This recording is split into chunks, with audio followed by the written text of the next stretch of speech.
I'm Danielle Brooks, and the first thing you should know about me is that Saturday mornings are holy.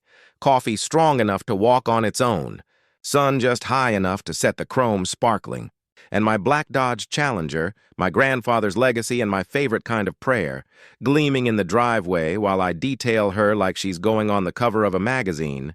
I call her Thunder because when she breathes, the neighborhood listens, and when she roars, people either smile or complain. And wouldn't you know, the head complainer lives across the street in a beige monument to conformity. Karen Freeman, HOA president, visor, clipboard, tight smile, and that tone you learn to hear after a lifetime as a black woman, where rules are never neutral and standards always somehow miss you. So I'm rinsing the last lace of suds off the hood when I feel the temperature change. That means Karen is near. Birds hush, sprinklers pause, and the air gets thin. "Danielle," she says, like the word burns her tongue, "the bylaws clearly state vehicles not in active use must be garaged." I keep the hose running and give her the kind of smile my mother calls polite armor. "Good morning, Karen." Looks active to me. Water, soap, arm day, and I tap the hood. She's filming, of course, framing me like a public menace in a cul-de-sac made of silence. "It's the noise," she snaps, eyes cutting to the black-on-black wheels. "That car rattles my sunroom. It's not appropriate for our aesthetic." "Our aesthetic," I repeat, because I know what that means, and it isn't paint swatches. It's a vibe that says quiet down, shrink, apologize for loving anything that vibrates. I wave to her phone. "Hi, newsletter friends.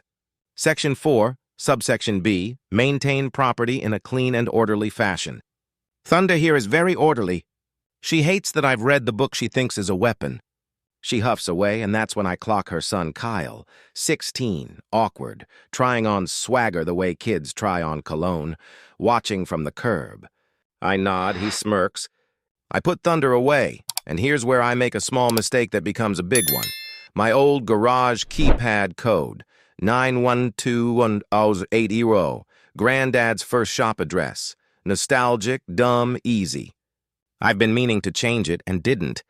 I pull Thunder in, shut the door, step through the mudroom, and hang the fob on the second hook like always. Later, my tech nerd best friend Jade swings by with her drone and a bag of lemon pepper wings. We argue about a ridiculous action movie car jump. I say gravity wins. She says cinema girl. There's a birthday party 2 houses down, music, teenagers, the whole small-town playlist. I lock the front, forget the mudroom deadbolt because habit is a liar that tells you this time is fine. By 11:30 p.m., Jade heads home. I wash up, I sleep. At 1:17 a.m., my phone saws through the dark. Car security alert, engine started, vehicle in motion. The kind of cold that lives under your sternum blooms. I yank the curtains and see nothing because Thunder is already off the block. The app shows a black icon sprinting west like a guilty thought. I'm dialing 911 while shoving on jeans. My car's been stolen. Danielle Brooks, 42 Willowcrest, black Dodge Challenger, GPS live, Elm Street toward I-5. The dispatcher is granite calm. Units en route. Stay on the line. Air support inbound.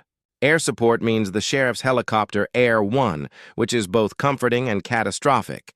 I switch on the scanner, open the laptop to the big map view, and watch my heart leave my house at 100 miles an hour. Jade calls, already tuned to the chase. "Danny, Channel 8 has a live feed." I think that's Thunder. And there she is on my TV, a halo of searchlight carving her outline out of night, reporter voice trembling between awe and theatrics. We are live over Tree County where a black muscle car is fleeing at high speed. I can hear the Hemi even through the chopper's thrum. And the way it's being flogged makes me nauseous, like seeing someone slap a beloved face. Then the driver makes a wild choice, darts off an unfinished exit into the Elm Street construction site. The helicopter's spotlight rips a stage out of dirt and rebar. Thunder fishtails through a maze of poured foundations and concrete pipe. She slithers past steel that could fillet a chassis. The camera catches a long, surgical scratch down her passenger side, and I feel it like a knuckle to the ribs. The patrol SUVs skirt the perimeter. Policy says no pit at this speed and terrain. Air One calls the play. Then Channel 8's van blunders into the lane and actually blocks a lead cruiser for 2 absurd seconds. Somewhere a sergeant is inventing new curse words on the radio, giving the thief a breath of distance. But panic makes people stupid, and instead of fleeing the county, he loops toward neighborhood streets, making a clover leaf of bad ideas. And that's when my stomach drops because the map line resolves back to Oak Ridge Drive, then Willow Crest, and he is bringing the cyclone home. I hit the porch, and the night splits into sirens and rotor wash. The spotlight skates over lawns and slides onto Thunder as she barrels down our dead end like a black comet.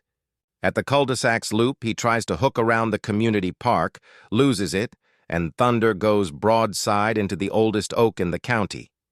The crash is clean and cruel. Metal screams, glass coughs, steam breathes out like a last word.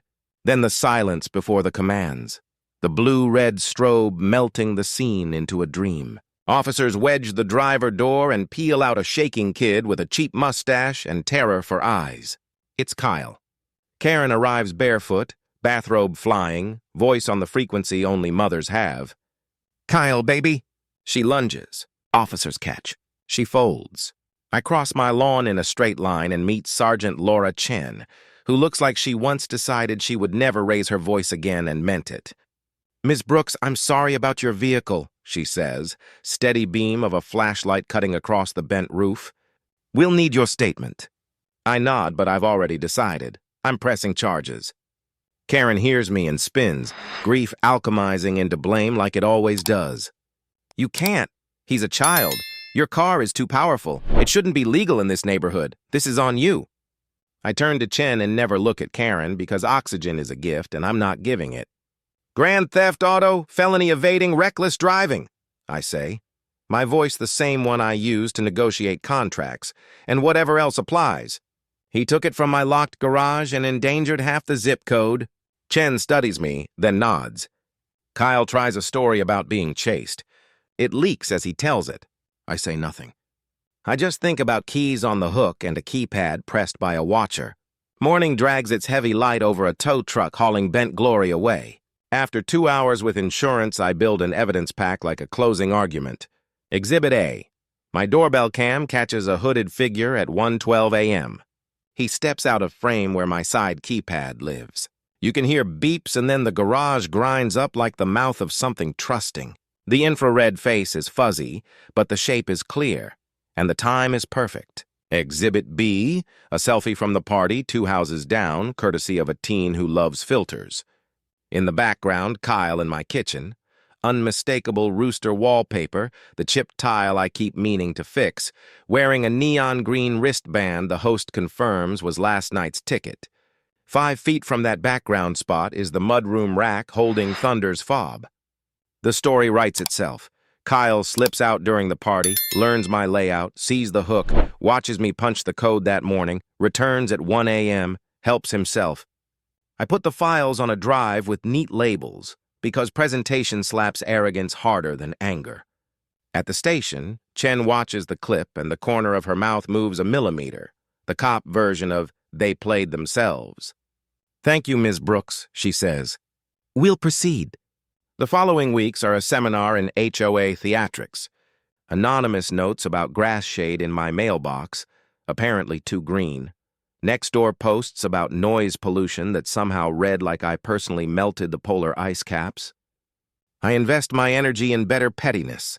First, a retina-searing high-vis yellow car cover that says "Not an Eyesore" in block letters. I drape it across my temporary sedan every Saturday at wash o'clock. It glows like guilt and I drink my coffee. Second, I change the keypad to a 12-digit random that makes even me sigh, add a 4K camera square on the pad, and stick a little sign that says "Smile." Third, the HOA meeting. The clubhouse is packed because our cul-de-sac had primetime ratings. Karen sits center dais, a smile stitched tight with dental floss. I stand during Q&A and sugar the blade. "Thank you, board." Quick question about community safety. Perhaps a recommendation for complex garage codes to prevent, unauthorized entry by curious minors. It'd be a shame if property values dipped from televised chases.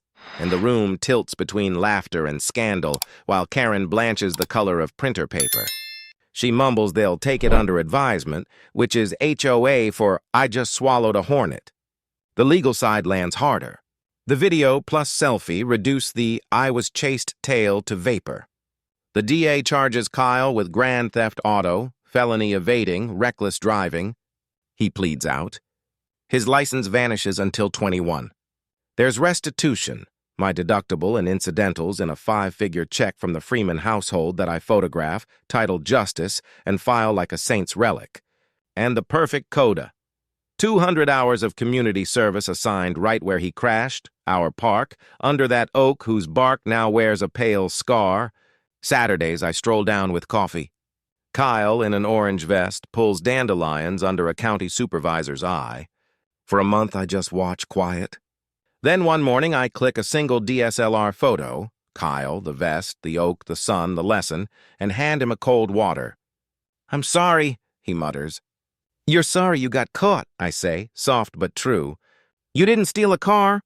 You stole time, mine, cops, neighbors' sleep, and you stole care. Learn something from the heat or don't. Choices make futures." I leave before he can answer. When Thunder's replacement arrives, same model, same ink-black paint, same Thunderhead rumble, I take a victory lap at exactly 15 map.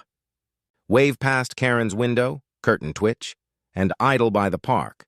The skid ghosts on the asphalt are fading, but the oak's scar remains, a testimony line the neighborhood will retell.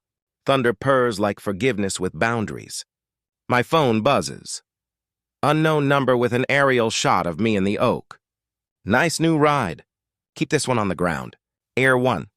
I laugh out loud in the cabin, reply, "Copy, beers when grounded." People ask me later what the moral is, how a muscle car turned into a referendum on power, and I tell them the truth that never goes out of tune. Proof beats power. I've spent a lifetime with folks mistaking confidence for threat, success for trespass, joy for noise. The HOA handbook that gets quoted at me like scripture is a net some people cast only in one direction. But screenshots and timestamps don't care about your title. They don't flinch at your visor. They don't bow to your newsletter. They tell a judge who opened a garage and who told a lie. And the tiny, particular shape of this story, the visor, the oak, the late-night rotor wash painting my street into a movie set, sits in a bigger frame. How aesthetic can mean you don't belong. How people born inside the house build rooms to keep you on the porch. How a complaint about decibels can carry a frequency you recognize in your bones. And still, dignity is a plan. Keep your receipts, keep your temper, keep your narrative. I won not because I yelled, but because I documented. I didn't have to prove my worth, only the facts. Still, because my grandmother taught me to never waste a teachable moment, I closed the loop at the HOA's next meeting with a cheerful proposal to start a Community Code Security Awareness Week, complete with pamphlets. I volunteer to design them. Karen votes yes with the eyes of a person chewing a cactus. Months later, when the restitution clears and the court letters stop arriving, when Thunder's first oil change is on the calendar and my bright yellow not an eyesore cover becomes a neighborhood meme, I take one more drive at sunset. I pass the old oak and roll down the window. Cicadas drill. A kid on a bike pops a wobbly wheelie and grins.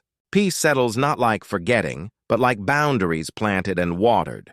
I whisper to Granddad, who taught me torque and tenderness, that his shop address has been retired from keypad duty permanently. I set a new code in my head that's just numbers, no nostalgia, and I etch a final note in the quiet ledger where I track what life owes me and what I owe it. Lightning may strike, but thunder answers.